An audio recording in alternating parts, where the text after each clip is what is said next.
What is the essence? Let's go there slowly. What is the essence of who you are? What is the essence of the life that you are?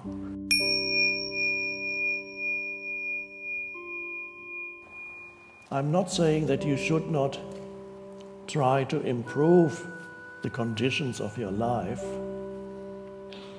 but more importantly is to realize that you do not have a life, because that's, people say, my life. Now, if you look at the structure of that sentence, my life, there's a duality there. Because if you say my life, that implies that you have it, it's mine. So it implies two, duality. If you say my life, there's you and the life that you have. It belongs to me, it's mine. So this thought, this language creates a duality in your mind. Call it my life. And that's interesting. So there's me, and I have a life, and then the fear comes in, if I have a life, I might lose it. And of course then you visit the cemetery and you say, yes, they all once had their life and they lost it. They lost their life. And that's going to happen to me too. Not realizing you are trapped in certain mental formations that create an illusory identity and actually create delusion. You don't have a life because there is not a duality. Without life, there's no you. So you can't have it. You are one with life. There isn't you and life. You are life.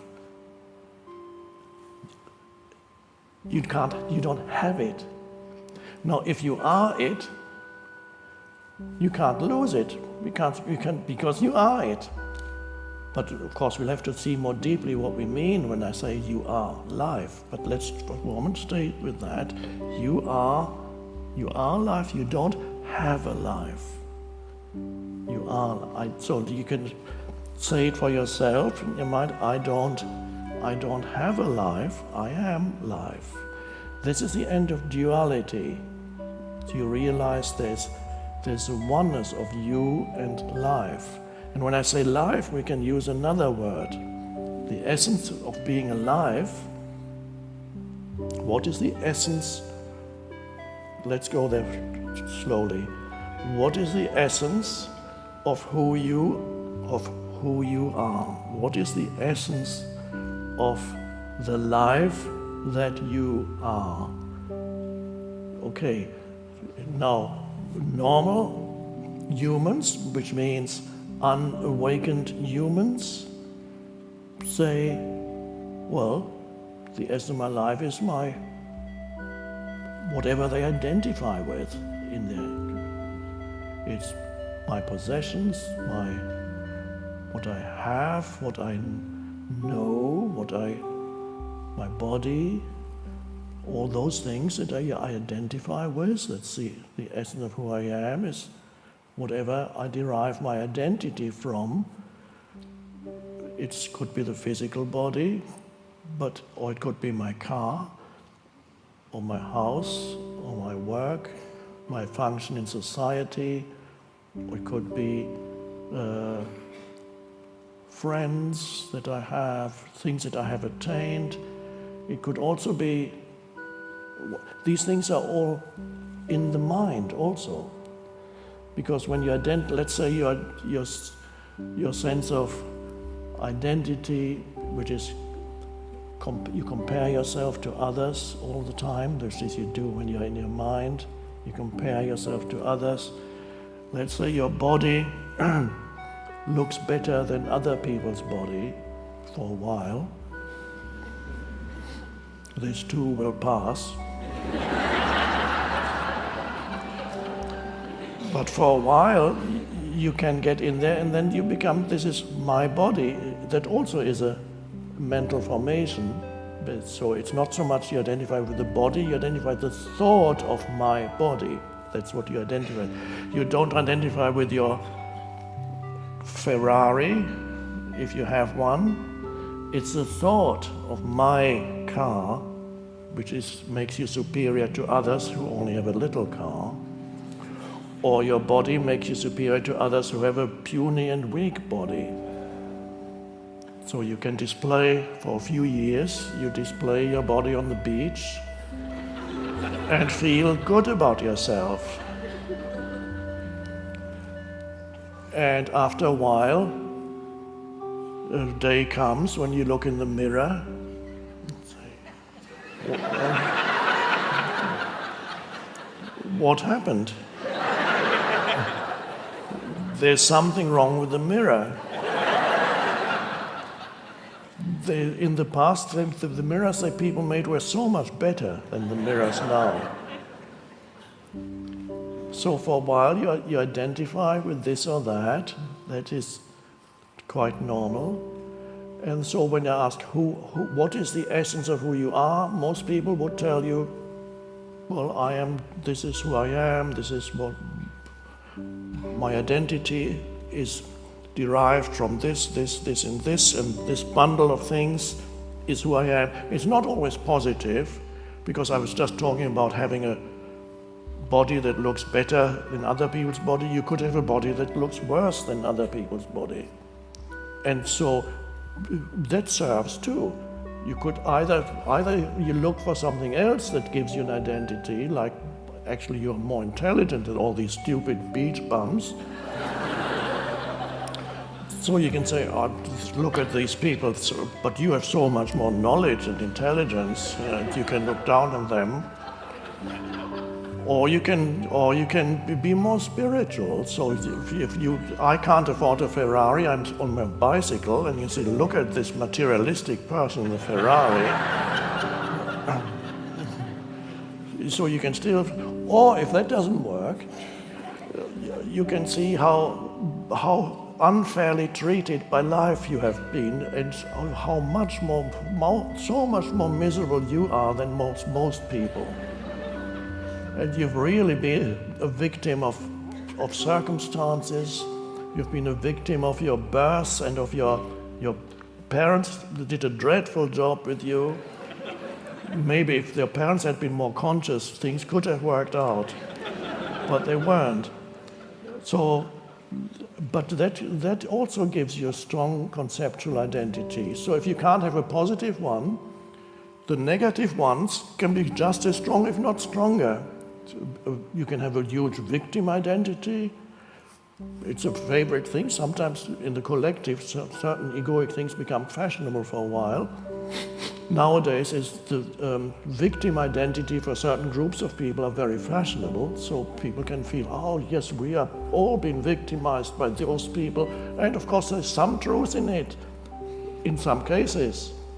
But that doesn't, but to derive an identity is a delusion. To derive a sense of identity from that is a huge delusion. That is not who you are. That's all my life, that's all. So if you are not all those things, so when I ask, who are you? If I ask that question, don't go, let's do this for a moment, don't go into the past. Can you feel or sense who you are without reference to the past in you? You don't even need to remember your name right now. What for? You don't really remember your email address or your phone number or what happened to you 10 years ago. Don't need to remember that. Can you still get a sense without reference to your personal history? Can you get a sense of beingness or presence? There's no past in that at all. But what is that? You can't really describe it. All you know is that you are. I am. You can sense the underlying beingness or presence of you But to really sense it, what needs to happen is that for a moment, the stream of thinking needs to subside. And it may be happening for many who at this very moment. The stream of thinking that is normal for most people, that never stops except when they fall asleep, the stream of thinking for a moment subsides. And when I asked you whether you can sense yourself without reference to your personal history, what I was really talking about, what I was really asking was, can you get a sense of your presence without thought?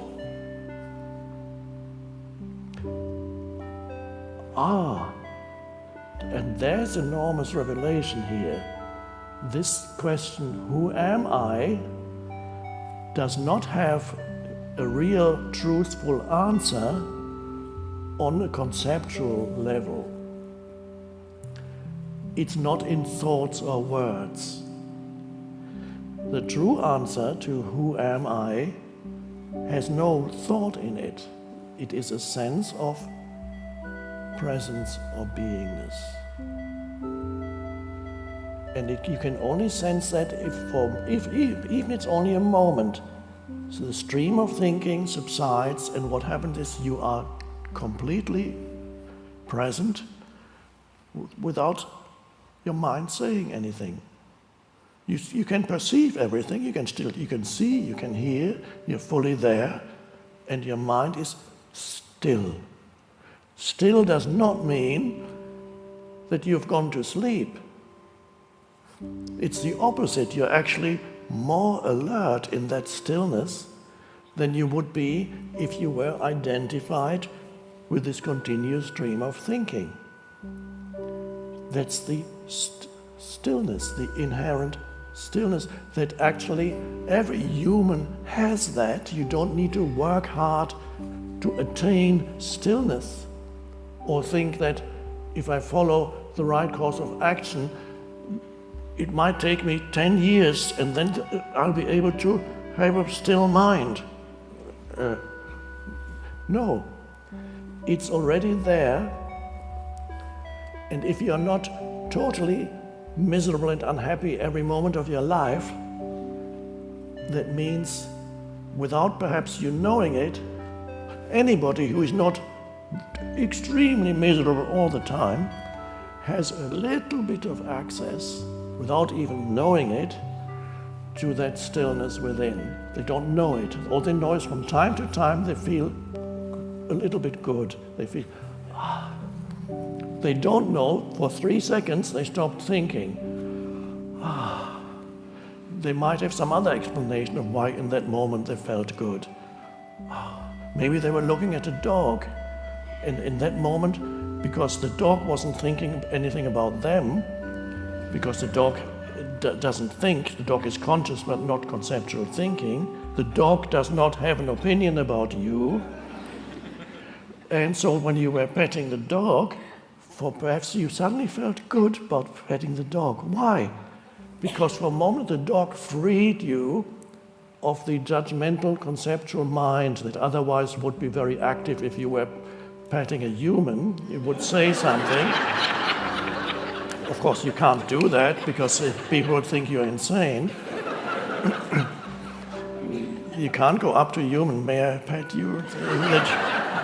That would be nice if they did that to each other, but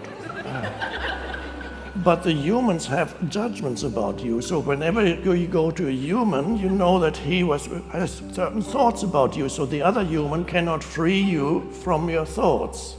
But the dog or the cat can, for a short moment, free you from your thoughts. And in that moment, it feels good. That's why people love their pets so deeply. There's a reason, a deeper reason why they love, because the pet frees them a little bit from their minds. And there are moments when you interact with your animal that you can experience brief moments of thoughtless awareness. 2 seconds, 3 seconds, but it's enough to keep you going. It's enough so that your life doesn't become totally miserable. And then you might have other moments. You might have moments when you engage in some physical activity. You swim or you climb a mountain, and then there are moments that your total presence is required by the activity so that there's not enough left for thinking. And again, you feel intensely alive. Oh, that was so good. Why was it so good? Well, I love it. It's just so good. I don't know why it's good. Well, it's good because it freed you for a moment from the incessant stream of thinking, and there was some degree of awareness or presence arising, but you didn't even know that.